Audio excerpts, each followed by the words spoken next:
本集內容：概念劃轉。概念劃轉係指談及一個概念嘅時候，馬上轉換為另一個概念，又另一個概念。因為快速嘅轉換概念劃轉，往往會令人一時難以招架，並造成誤導。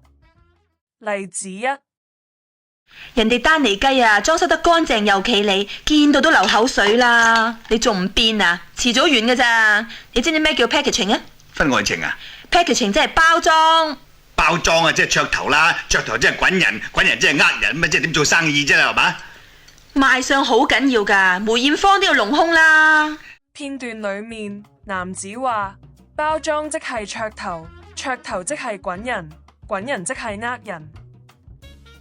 男子將包裝嘅概念快速轉變為呃人，咁即係概念劃轉。例子二：做咩？佢鬧你反槍咩？幾時有食過啊？冇啊！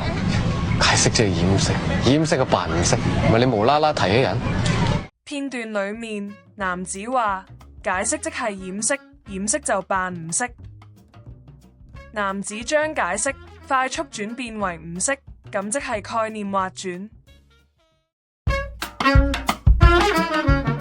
例子三：我 cheap， 非常之 cheap， 冇理由你無端端認自己 cheap 噶喎。啊，我知啦 ，cheap 呢個字咧解字都可以解平咁解。咁平啊，即係話大眾化啦，大眾化大家又買得起啦，買得起啊，即係話大家都接受啦，大家都接受即係話自己紅啦，係咪啊？囂啦你！哦，楊志光，你話自己 cheap， 即係話自己紅啊？唉，你唔好。